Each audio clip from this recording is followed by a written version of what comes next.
धड़कने जिनसे बंधी हैं उन्हें तन्हा ना करो। बहता दरिया मोहब्बत इसे कदला ना करो। मामा ये तीनों वहां साथ रहेंगे तो मसले और बढ़ जाएंगे। बेहतर है कि ये लोग यहीं पे रहे। मेरा ख्याल है कि मिकी बिल्कुल ठीक कह रहा है। मासी मुझे बहुत डर लग रहा है। अगर किसी को सच पता चल गया तो। आहिस्ता बोले, दीवारों के भी कान होते हैं और अभी ये बात तो आपको अपने आप से भी छुपानी है।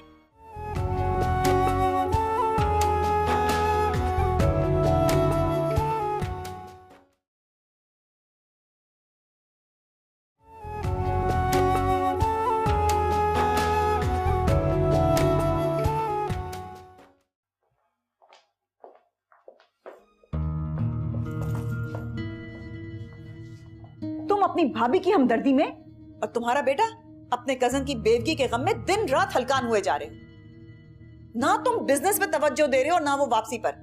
खालिद, मैं ये सब बर्दाश्त नहीं कर सकती। और तहसीन, उसकी नहुसत तो पूरे घर में फैली हुई है। अजीब वीरानी लगती है मुझे। अलवीना, क्या हो गया है तुम्हें? मुश्किल वक्त में अपने ही तो अपनों के काम आते हैं। मैं मजीद चंद दिन भी तुम्हारे खानदान वालों को बर्दाश्त नहीं कर सकती। सारा खानदान दारुल अमान समझ के रह रहा है। मैंने कुछ कहा तो वो बुरा मान जाएंगे। बेहतर है कि तुम उन्हें खुद मना कर दो।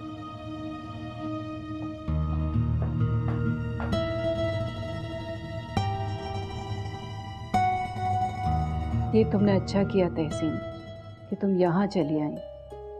वहां तन्हा रहने से तो बेहतर है कि तुम यहाँ सबके साथ रहो। हाँ, खालिद मुझे ले आए थे। अकेले घर में मुझे डर लग रहा था। तुम्हें तो आशियाना में भी तन्हा रहने से डर लगता था, हालांकि वहां तो हम सब लोग होते थे। वैसे तुम्हारी अम्मी का क्या हाल है? तुम कुछ दिन के लिए अपनी अम्मी के पास चली जाओ ना, तुम्हारा दिल भी बहल जाएगा। वो छोटे भाई के घर गई हुई है। मेरी भाभी की डिलीवरी हुई है। तुमने अरूबा से बात की? वो मेरी बात मानती ही नहीं है। हालांकि उसे आमिर को माफ कर देना चाहिए। अब उसका शौहर तो वापस नहीं आ सकता ना। आमिर ने जैसा उसके साथ सलूक किया, उसके बाद भी तुम तवक्को कर रही हो कि वो उसे माफ कर देगी? उम्र भर की बेवकी का दाग उसे किसकी वजह से मिला? आमिर की वजह से। और आमिर ही ने उस मासूम के वजूद पे बुहतान लगाकर उसे बदनाम किया। ये मकाफात अमल है रेहाना। मजलूम की आह कभी अर्श से रद्द नहीं होती है।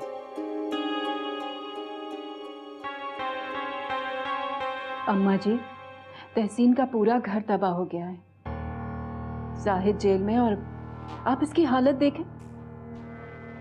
ऊपर से आमिर का भी सहारा नहीं रहा है।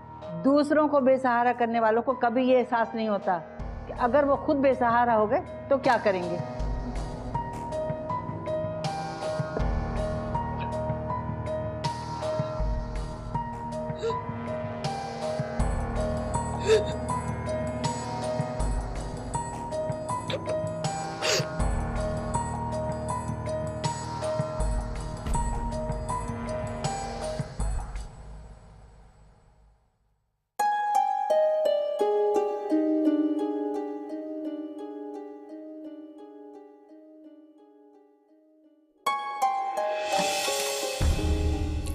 भाभी, क्या बात है? आप यहाँ क्या कर रही हैं? मैं तो कमरे में ही आ रही थी। वो तो तुमने ही अचानक से दरवाजा खोलकर मुझे डरा दिया। हाँ, आप छुप कर कमरे के अंदर की बातें सुनना चाहती थी? हाँ, हाय हाय, तुम तो ऐसे कह रही हो जैसे कमरे में कोई राज की बातें हो रही थी। बहुत बुरी बात है, आपको ऐसा नहीं करना चाहिए था।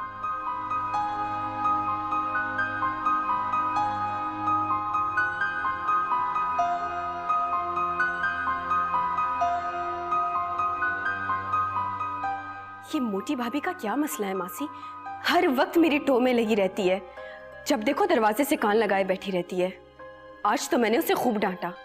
बड़ी चालाक औरत है बहू रानी, अपने खामिन को सारी बात बताती है, मोहतात रहा करें उससे। और हाँ, निकाल का क्या हुआ, कोई इतला दी? हाँ, काम के बारे में बताया उसने? हाँ, नहीं, अब तक उसका फोन ही नहीं आया। तो आप कर ले, पूछे तो सही उससे। हमारे पास ज्यादा वक्त नहीं है, ये काम जितनी जल्दी हो जाए ना उतना बेहतर है। हाँ, मैं पूछती हूँ उससे।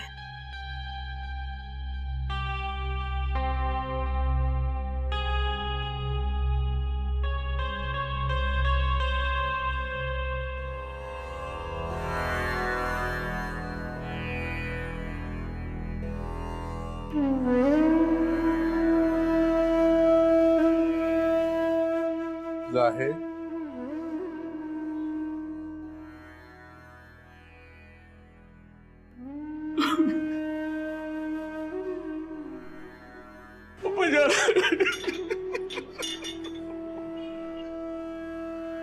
अफसोस इस रोने का, अब यहाँ सुबहाने का क्या फायदा? इंसान वक्त का बादशाह होता है, ये नहीं समझता कि हर बादशाहत का खात्मा होगा स्वाय अल्लाह की बादशाहत की। अब्बाजान, आप मुझे माफ कर दे अब्बाजान, मैंने आपकी बात नहीं मानी। अगर मैं आपकी नसीहतों पे अमल करता तो आज यहाँ ना होता। मैं बर्बाद हो गया हूँ अब्बाजान, मैं बर्बाद हो गया हूँ। आप मेरे लिए दुआ किया करें अब्बाजान। आमिर भी जेल में है।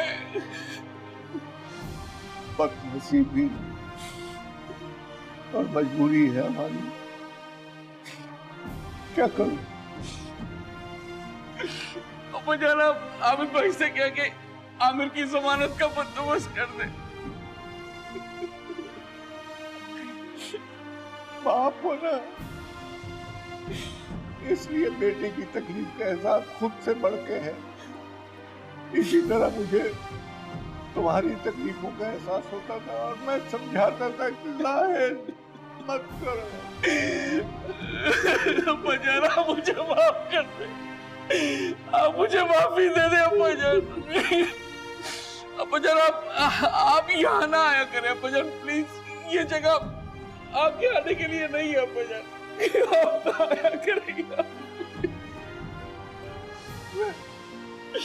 मैं यहाँ अपने बेटे से मिलने के लिए आया हूँ।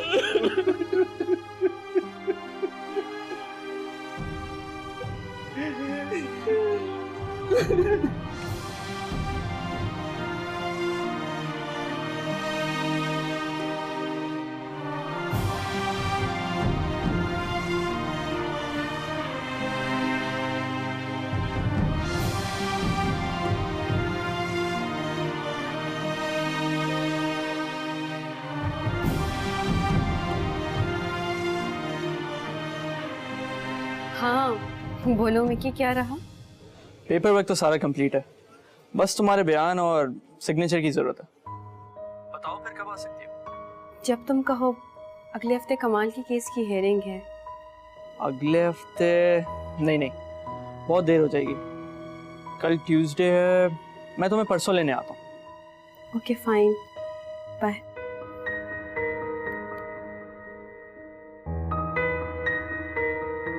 जी वकील साहब, आप इस केस को बहुत ही डेलिकेटली हैंडल कीजिएगा। जी नहीं, आप भी जानते हैं कि बहुत ही अच्छा। मैं आपसे बाद में बात करता हूँ। ये आज तुम सारा दिन कहाँ गायब थे? काम था मामा। काम की नौयत बताओगे? क्या हो गया मामा? कोई गलत काम थोड़ी कर रहा था। बेमकसद और बेफायदा काम गलत ही होता है। ये बताओ कि तुम जा कब रहे हो? तुम तो कहते कि तुम्हें छुट्टियां नहीं मिलती, पूरे महीने से तुम यहाँ बैठे हुए हो। मामा, आपको मेरा यहाँ बैठना अच्छा नहीं लग रहा? नहीं, मुझे तुम्हारा दूसरों के लिए बैठना अच्छा नहीं लगता। मैं जानती हूँ तुम अरूबा के केस के सिलसिले में यहाँ हो।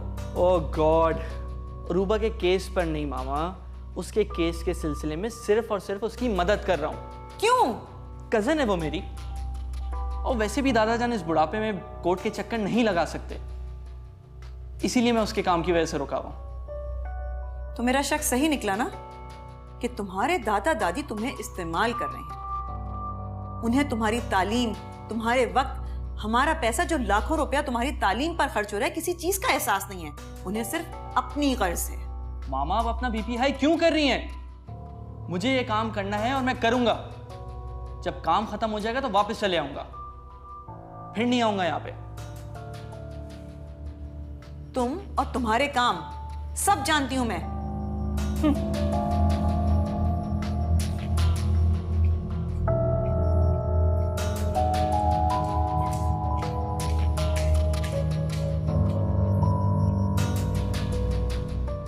जी सॉरी वकील साहब, मैं थोड़ा बिजी हो गया था। बस दानियाल भाई, किस्मत और तकदीर का किया हुआ है। शायद मेरे नसीब में इतनी खुशियां थी। और कातिल? तहसीन मामी 2 बार आ चुकी है। अगर मैं कमाल के खून का सौदा नहीं करूंगी, मैं आमिर को कभी भी माफ नहीं करूंगी, ताकि वो कल को किसी और लड़की का सुहाग ना उजाड़ दे। वो एक क्रिमिनल माइंडेड इंसान है दानियाल। जैसी करनी वैसी भूली। उसने मुझे और तुम्हें बदनाम कर कर भी बहुत दुख दिया था। खैर ये बताओ कि मिकी से बात हुई तुम्हारी? जी, कल अदालत जाएंगे। Good, be careful. मुझे मिकी बता रहा था कि हवेली में तुम्हारे दुश्मनों की तादाद बहुत ज्यादा हो गई। जी, मगर मैं उन दुश्मनों को निकालने की ताकत रखती हूँ। तो क्यों रह रही हो वहां पे अरूबा? निकल आओ वहां से, दादा अब्बू के पास जाकर रुको। क्यों? मैं अपना घर छोड़कर दूसरों के घर क्यों जाऊं? मैंने मैदान खाली कर दिया तो खाली हाथ रह जाऊंगी। मगर अरूबा, तुम्हारी जान को भी तो खतरा है, ये भी तो देखो। कुछ नहीं होगा मुझे, मेरे साथ नाना और नानी की दुआएं हैं। जानता हूं मैं, उन्हीं की दुआओं का हिसार है जो तुम अभी तक महफूज हो, और मैं भी हर पल तुम्हारे साथ ही हूं अरूबा। ओके, फिर बात होती है। अपना ख्याल रखना। अल्लाह हाफिज। किससे बात हो रही थी? वो मैं अरूबा से बात कर रहा था। उसके हस्बैंड की अफसोस पे उसको मैंने फोन किया था। हस्बैंड की डेथ पर अफसोस तो तुम पहले भी कर चुके थे। अब कौन से आंसू पोंछना बाकी थे, वो भी चोरी छुपे। मेरी गैर मौजूदगी में उसे फोन कर कर तसल्ली और दिलासा दिया जा रहा था। दानियाल, तुम अपनी हरकतों से बाज नहीं आओगे ना? गॉड सेक सोमी, तुम हर वक्त मुझ पर शक क्यों करती रहती हो? शक की नजरों से देखती हो, मेरे फोन कॉल टैप करती हो। ऑफिस, घर, बाहर जाऊं तुम हर वक्त मुझ पर नजरें रखती हो, फिर भी तुम्हें मुझ पर एतबार नहीं है। अफसोस। तुमने एतबार दिलाने की कोशिश की होती ना तो जरूर होता। तुम तो हर बार चोरी करते हुए पकड़े जाते हो। एतबार एतमाद जैसी चीज कर कर तुम जैसे शख्स पर मैं पछता रही हूं मिस्टर दानियाल।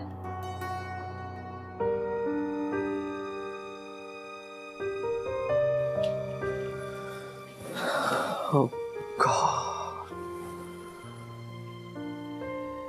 मुझे अगर जरा भी इल्म होता कि तुम इतनी शक्की और झगड़ालू वाला तो मैं तुमसे कभी शादी नहीं करता। जिंदगी अजीरन बना के रखी है तुमने सोमी मेरी, अजीरन। आज मेरे ऑफिस में एक कुलीग ने फौजिया के लिए प्रपोजल बताया। अच्छा, कौन है? उसका अपना एक कजन है, अच्छा खासा अमीर तरीन इंसान है, जाती बंगला है। कहाँ रहता है? डिफेंस में एक शानदार बंगला है, गाड़ी, जाती बिजनेस है। अरे तो फिर जल्दी से बुला लेना उसे। लेकिन एक मसला है रेहाना, क्या? उसके 2 बच्चे हैं पहली बीवी से, मगर पहली बीवी का इंतकाल हो चुका। 2 बच्चे? इसका मतलब है वो शादीशुदा? शादीशुदा था, मैंने बताया ना कि बीवी की डेथ हो गई। अब तो घर बिजनेस सब उसका होगा जो उसकी बीवी बनेगी।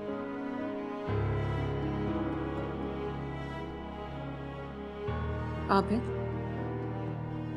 अब हमारी बच्ची के लिए 2 बच्चों वाले रनवे और शादीशुदा लोगों के रिश्ते आएंगे? हमारी बेटी भी तो पहले से शादीशुदा है ना। इस तल्ख हकीकत को नजरअंदाज मत करो। इसलिए बेहतर यही है कि फौजिया को जल्द से जल्द फारिग कर दो, ताकि नाजिया की बारी आए। बच्ची की उम्र बढ़ रही है और साथ साथ मेरी परेशानी भी।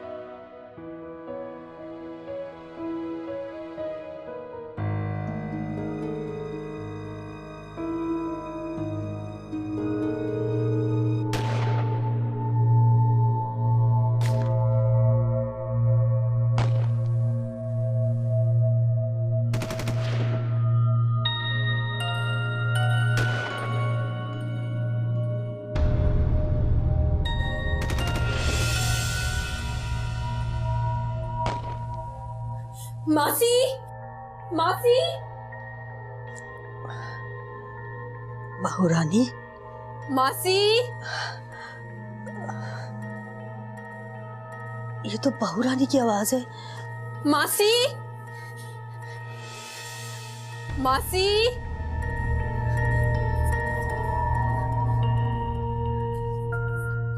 मासी, मासी, आपने कोई आवाज सुनी थी? नहीं नहीं बहू रानी, मुझे तो कोई आवाज नहीं आई। मासी, मेरे कमरे में खिड़की के बाहर जैसे फायरिंग की आवाज आ रही थी, बहुत जोरदार आवाज थी। आपने सुनी थी ना? बेटा, मैं बहुत गहरी नींद सो रही थी, मैंने तो कोई आवाज नहीं सुनी। मासी, ऐसे कैसे हो सकता है? आप फिक्र ना करें, मैं गार्ड को बोलती हूँ हवेली का एक चक्कर लगा ले। आप फिक्र ना करें, सुकून से सो जाए। मैं हूं ना, बाहर बैठी हूँ।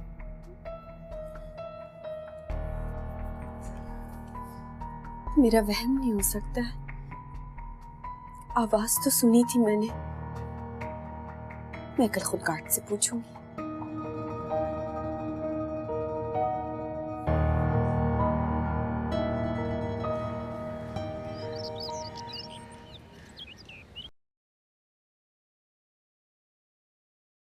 Very sad.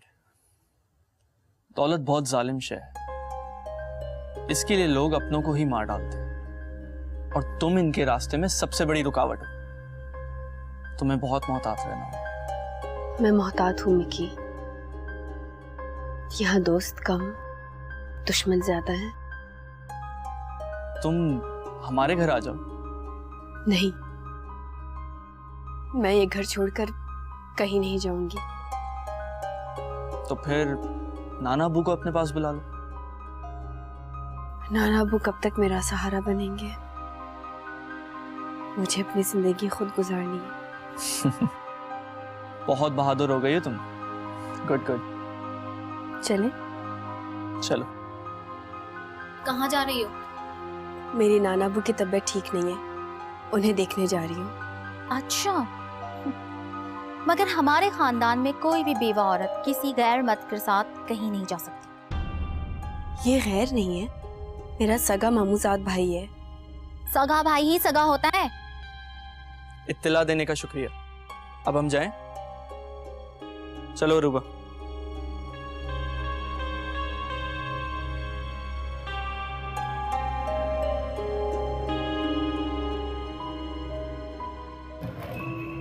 हमारा पीछा किया जा रहा है रूबा। क्या? कौन कर रहा है पीछा? ये तो नहीं पता, मगर हवेली में ही रहने वालों में से कोई है। अच्छा, आप ऐसे करो मिकी, आप पीछे नहीं देखो, बस आप आगे गाड़ी चलाओ, अवॉइड करो इनको।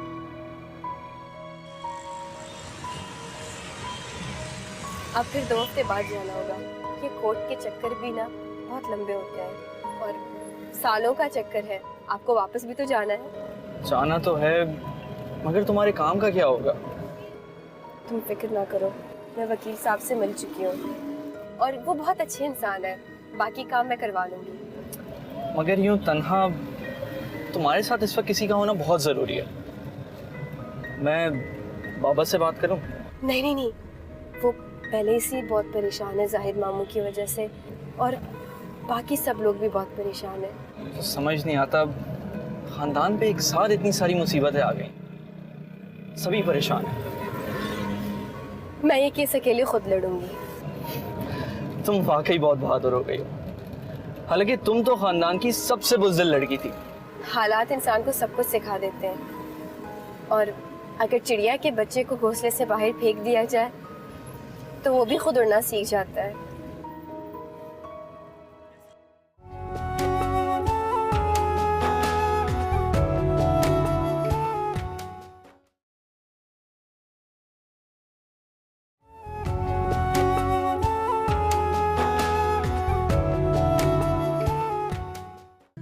मगर अभी तो तुम्हारी फ्लाइट में 8 घंटे बाकी हैं। हाँ तो क्या हुआ, एयरपोर्ट के लाउंज में वेट कर लूंगा। घर छोड़ के एयरपोर्ट के वेटिंग लॉन्ज में बैठने की क्या जरूरत है? क्योंकि मेरे लिए घर और एयरपोर्ट के लाउंज में कोई फर्क नहीं। हाय, ये लाल रंग के कपड़े क्यों पहने हुए हैं तुमने? कमाल की बेवा हो तुम, तुम्हें 16 श्रृंगार करने का कोई हक नहीं। जानती हूँ मैं, बार बार बताने की जरूरत नहीं है आपको। धड़कने जिनसे बंधी हैं, उन्हें तन्हा ना करो।